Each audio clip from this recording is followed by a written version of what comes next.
tous ces cours, tous ces exposés se font dans le cadre de la Faculté libre d'astrologie de Paris, la FLAP, qui a été fondée en 1975, il y a donc 40 ans.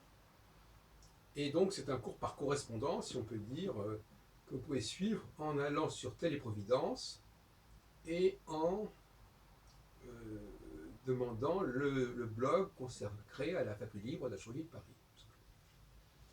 Et vous devrez trouver nos vidéos.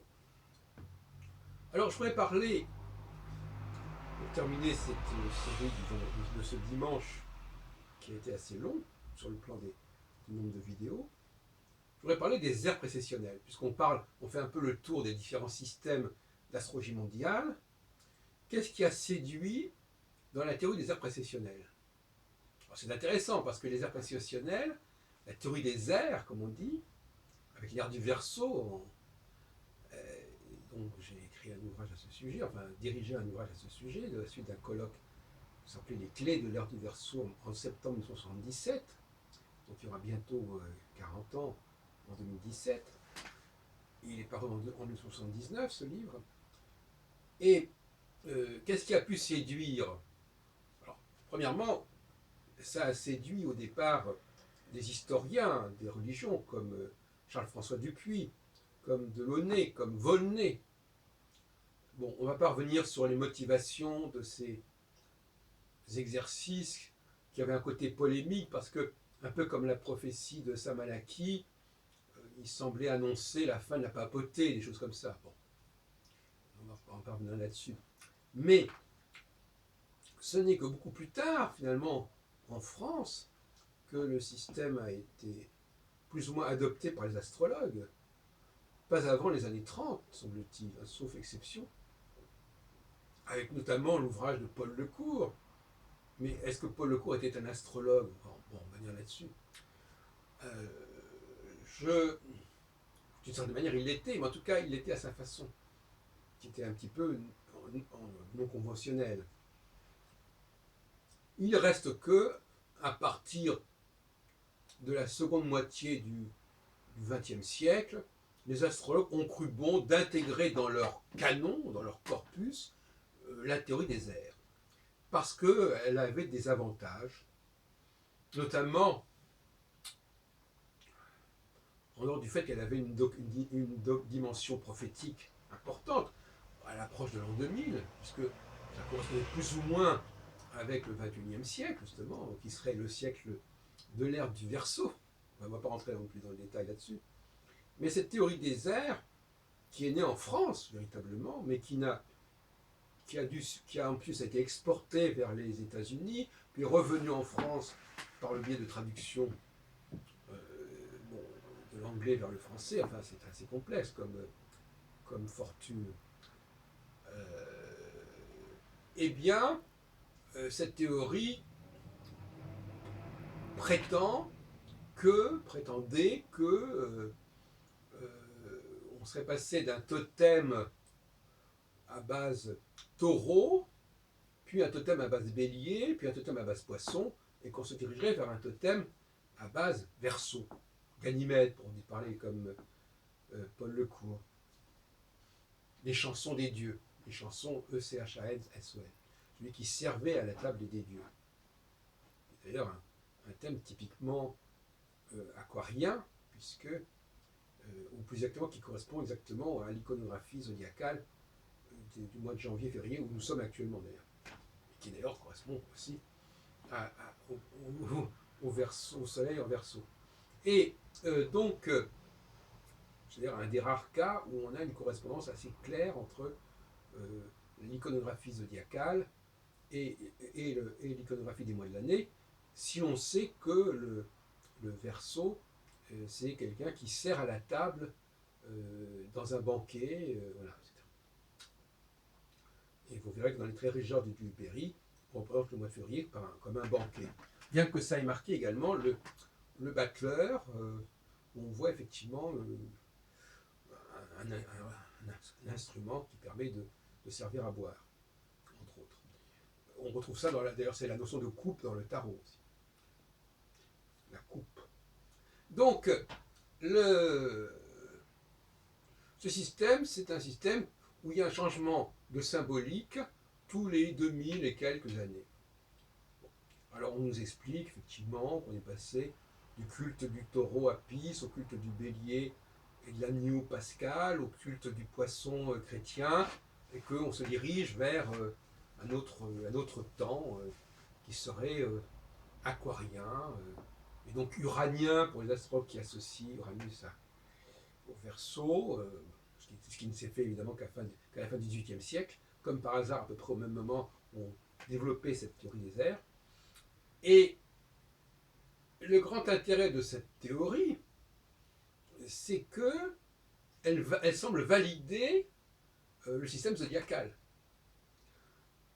Donc c'est la marque d'un retour triomphal de la symbolique zodiacale, puisqu'elle nous montre bien qu'il y a eu une ère du taureau, une ère du bélier, une ère du... Alors, le coup de génie de ces gens-là, c'est d'avoir compris qu'il fallait lire le zodiaque à l'envers. Il fallait pas, donc d'où le mot précession à l'opposé de succession. On ne va pas de bélier, taureau, gémeaux, ou de verseau, poisson, bélier, taureau. On fait de taureau à bélier, de bélier à poisson, de poisson à verseau.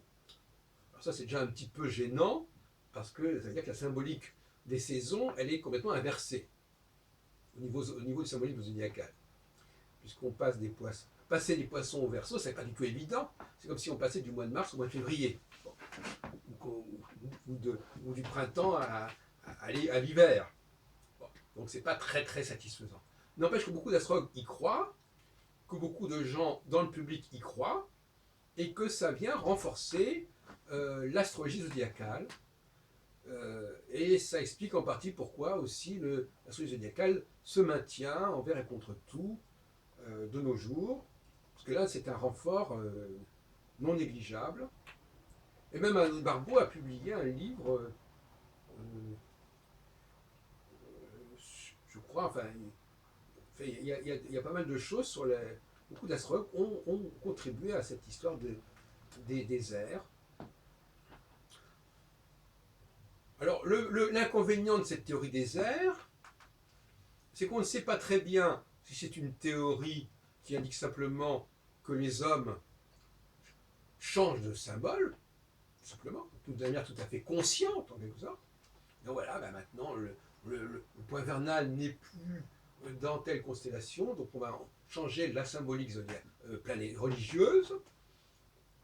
Ça veut dire que moi je suis très sceptique sur l'idée qu'on ait tenu compte de l'évolution du point vernal à travers les siècles, mais d'autres personnes nous diront que pas du tout, ce n'est pas les hommes qui ont choisi de changer ces symboles, ce sont ces symboles qui se sont imposés à la psyché, à l'inconscient collectif humain. Alors comme ça, c'est résolu.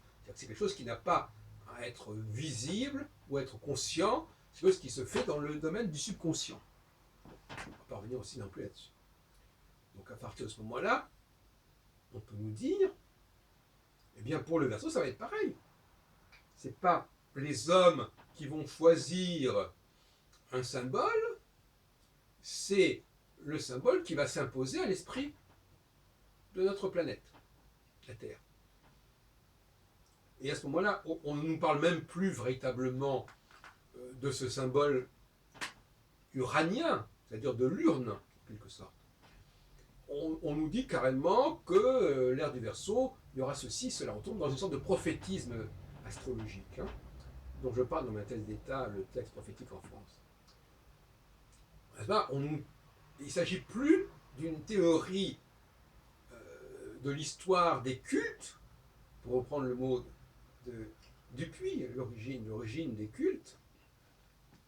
Il ne s'agit pas d'une théorie des cultes, il s'agit véritablement d'une symbolique qui vient incruster, qui vient s'inscrire dans la psyché humaine et qui vient remodeler, reformuler la pensée des êtres humains, leurs valeurs, leurs tonalités.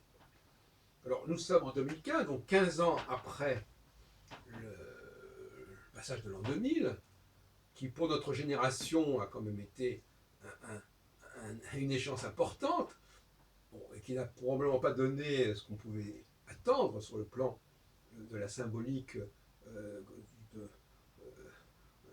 prophético-astrologique, hein. Enfin bon, c'est un autre problème. Mais on n'est plus dans une symbolique purement totémique, hein. On nous annonce des changements, alors toutes sortes de changements. Qu'est-ce qu'on ne nous annonce pas? Carte du Verseau. On annonce l'avènement de la femme, par exemple. On ne sait pas très bien si on nous annonce la prédominance de la machine uranienne, l'Uranus étant par définition tout ce qui concerne la technologie, l'informatique, ou bien si au contraire on nous annonce un temps de plus grande spiritualité. Là, les avis sont très partagés sur ce point, c'est très, très vague. Enfin, moi, je ne m'intéresse absolument plus du tout à cette question-là, si tant est que je m'y suis intéressé, effectivement, en 79, dans le cadre de l'organisation d'un colloque, et des actes du colloque qui ont suivi, mais véritablement, ça ne me passionne pas du tout. Je crois d'ailleurs, pour terminer, que cette théorie, elle est fondée sur pas grand-chose, que effectivement, il y a eu un passage du taureau vers le bélier, ça paraît intéressant. Bon. Que ça s'inscrit sur une périodicité comme celle qu'on nous propose, c'est pas évident. Mais probablement, il y a pu y avoir un changement. Le bélier et le taureau, ce sont deux animaux de sacrifice. Le bélier, le mouton, c'est la dialectique entre les bovins et les ovins. Bon, on peut imaginer qu'il puisse y avoir une rivalité à ce sens-là. Mitra, c'est le culte du taureau, du soleil. Bon, alors là aussi, il faudrait se poser la question, parce que si Mitra, c'est le soleil, comment se fait-il que le soleil soit exalté en bélier et non pas en taureau? Alors ça, j'avais déjà levé ce lièvre en 76, il y a 40 ans, parce que c'est vrai. Je crois que l'exaltation du soleil, elle est en taureau, et d'où le système du sphinx, taureau, scorpion, verseau, lion. Et par conséquent, le fait de placer le soleil en bélier serait la conséquence de cette précession des équinoxes. C'est-à-dire que les astrologues auraient décidé de changer l'exaltation du soleil initialement en taureau en la plaçant en bélier parce que la pression des équinoxes aurait fait passer le point vernal du taureau vers le bélier. Voilà, donc je vous laisse avec cette petite chose qui vous montre que finalement la théorie de la pression des équinoxes aurait affecté la théorie des exaltations astrologiques.